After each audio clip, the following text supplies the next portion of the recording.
जय तिरंगा मेरे प्यारे दोस्तों, जय भारतीय दोस्तों। आज हम आप लोगों को बताने जा रहे हैं सरोजनी नायडू जी का जीवन परिचय। सरोजनी नायडू एक महान कवयित्री और स्वतंत्रता संग्राम सेनानी थे। सरोजनी जी पहली महिला थी जो इंडियन नेशनल कांग्रेस की अध्यक्ष और किसी प्रदेश की गवर्नर बनी थी। सरोजनी जी बच्चे के ऊपर विशेष रूप से कविता लिखा करती थी। उनकी हर कविता में एक चुलबुलापन होता था। ऐसा लगता था उनके अंदर का बच्चा अभी भी जीवित है। यही वजह है कि उन्हें भारत की कोकिला कहा जाता था। भारत की महान सफल महिलाओं की लिस्ट में सरोजनी नायडू का नाम सबसे ऊपर आता है।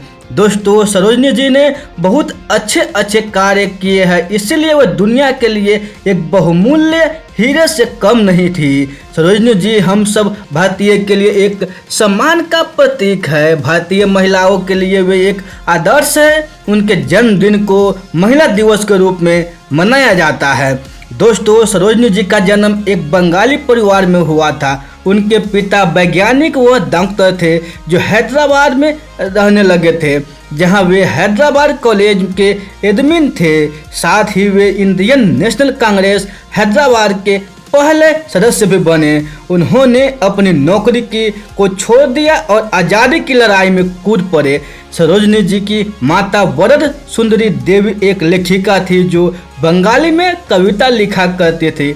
सरोजनी जी 8 भाई बहनों में सबसे बड़ी थी। उनके एक भाई वीरेंद्र नाथ क्रांतिकारी थे जिन्होंने बार्लिन कमेटी बनाने में मुख्य भूमिका निभाई थी। इन्हें 1937 में एक अंग्रेज ने मार डाला था। वो इनके एक और भाई हरिंद्र नाथ कवि एक एक्टर थे।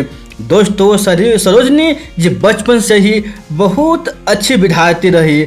उन्हें उर्दू, तेलुगु, इंग्लिश, बंगाली सारी भाषाओं का बहुत अच्छे से ज्ञान था।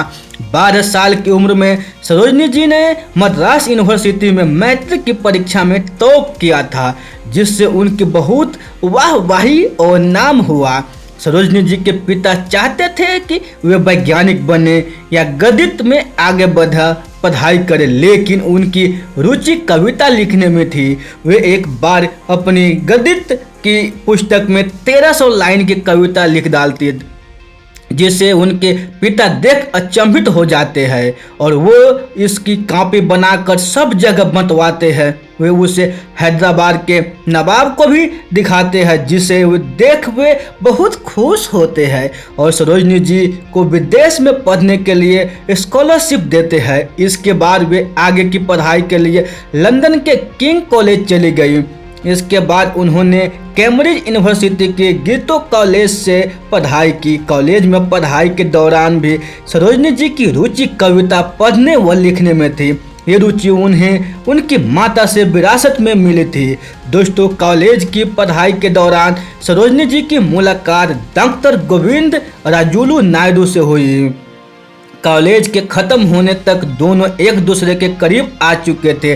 19 साल की उम्र में पढ़ाई खत्म करने के बाद सरोजनी जी ने अपनी पसंद से 1897 में दूसरी कास्ट में शादी कर ली। उस समय अन्य जाति में शादी करना एक गुनाह से कम नहीं था। समाज की चिंता न करते हुए उनके पिता ने अपनी बेटी की शादी को मान लिया। उनके 4 बच्चे हुए, जिसमें उनकी बेटी पद्मजा सरोजनी जी की तरह कवयित्री बनी और साथ ही राजनीति में उतरी और 1961 में पश्चिम बंगाल की गवर्नर बनी। दोस्तों, सरोजनी जी ने शादी के बाद भी अपना काम जारी रखा। वो बहुत सुंदर कविता लिखा करते थे, जिससे गाने के रूप में गाते थे। 1905 में उनके कविता बुलबुले हिंद प्रकाशित हुई, जिसके बाद उन्हें सब जानने पहचानने लगे। इसके बाद से लगातार उनकी कविता प्रकाशित होने लगी और बहुत से लोग उनके प्रशंसक बन गए। दोस्तों, जैसे महान लोग भी थे, वे इंग्लिश में भी अपनी कविता लिखा करते थे, लेकिन उनकी कविताओं में भारतीय झलकती थी। दोस्तों, ये बायोग्राफी आप लोगों को अच्छी लगी हो तो अपने दोस्तों के साथ जरूर शेयर कीजिएगा।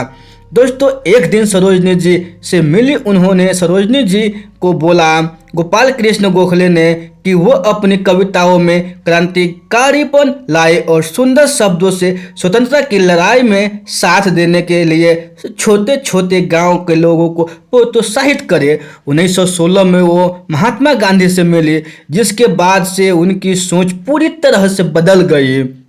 उन्होंने अपनी पूरी ताकत देश को आज़ाद करने में लगा दी।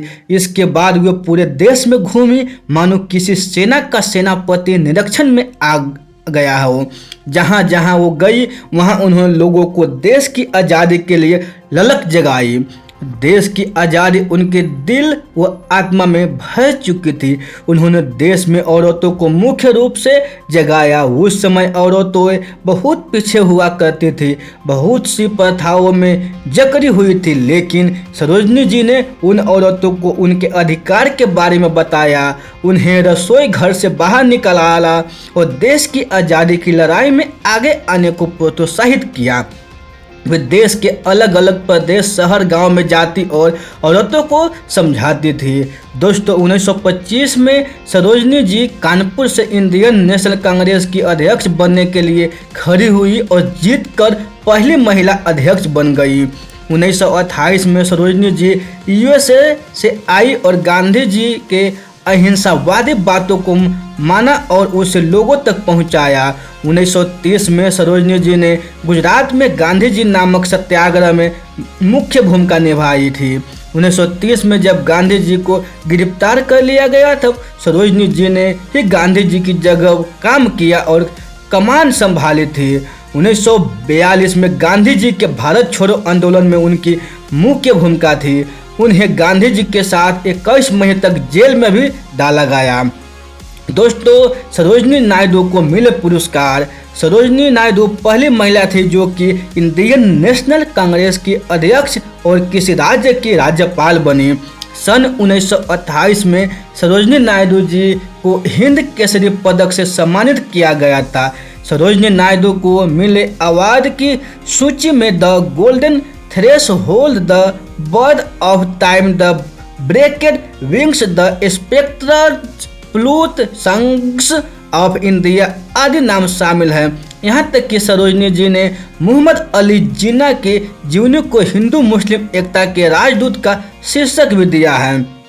दोस्तों, सरोजनी नायडू जी को भारत को कोकिला नाम भारत के लोगों ने ही दिया था और यह नाम उन्हें उनकी सुरीली आवाज़ में अपनी कविताओं का पाठ पढ़ने के लिए दिया गया था। उनकी कविताओं में एक अलग तरह का भाव होता था जो कि लोगों को काफ़ी प्रभावित करता था और लोग इसे बेहद पसंद करते थे। दोस्तों, 1947 में देश की आज़ादी के बाद सरोजनी जी को उत्तर प्रदेश का गवर्नर बनाया गया। वे पहली महिला गवर्नर थी। 2 मार्च 1949 को ऑफिस में काम करते हुए उन्हें हार्ट अटैक आया और चल बसी। सरोजनी जी भारत देश की सभी औरतों के लिए आदर्श का प्रतीक है। वो एक सशक्त महिला थी जिनसे हमें प्रेरणा मिलती है। दोस्तों, सरोजनी नायडू जी ने स्वतंत्रता संग्राम सेनानी के रूप में महिलाओं एवं बच्चों के लिए बेहद अहम कार्य किए थे। यही वजह है कि उनका नाम उस दौरान काफ़ी चर्चित रहा था। सरोजनी नायडू एक महिला होते हुए भी एक राज्य की राज्यपाल बनी थी, इसलिए उन्हें जन्म दिवस के दिन को महिला दिवस के रूप में मनाया जाता है। यह दिन आज भी लोग महिलाओं को समर्पित कर मनाते हैं। दोस्तों, सरोजनी नायडू महिलाओं के बीच एक चेहरा रही है जिसने महिलाओं की आवाज़ ऊंची की। सरोजनी जी की कविताएं उस दौरान इतनी प्रसिद्ध हुई कि लोगों ने उनका नाम ही बदल दिया। सरोजनी नायडू हमारे देश का एक बहुत ही चमका हुआ सितारा रही है जिन्हें लोग आज भी सम्मान के साथ याद करते हैं। दोस्तों, ये बायोग्राफी आप लोगों को अच्छी लगी हो तो अपने दोस्तों के साथ ज़रूर शेयर कीजिएगा। ऐसे ही बायोग्राफी सुनने के लिए इस चैनल को ज़रूर सब्सक्राइब कीजिएगा। तो फिर मिलते हैं ऐसे ही अगले बायोग्राफी में। तब तक के लिए आप खुश रहिए, सुरक्षित रहिए और अपने सेहत को अच्छी तरह से ध्यान रखिए और अपने परिवार से मिलजुल कर रहिए। आप लोगों को बहुमूल्य समय देने के लिए हमारे दिल से आप लोगों को बहुत बहुत धन्यवाद।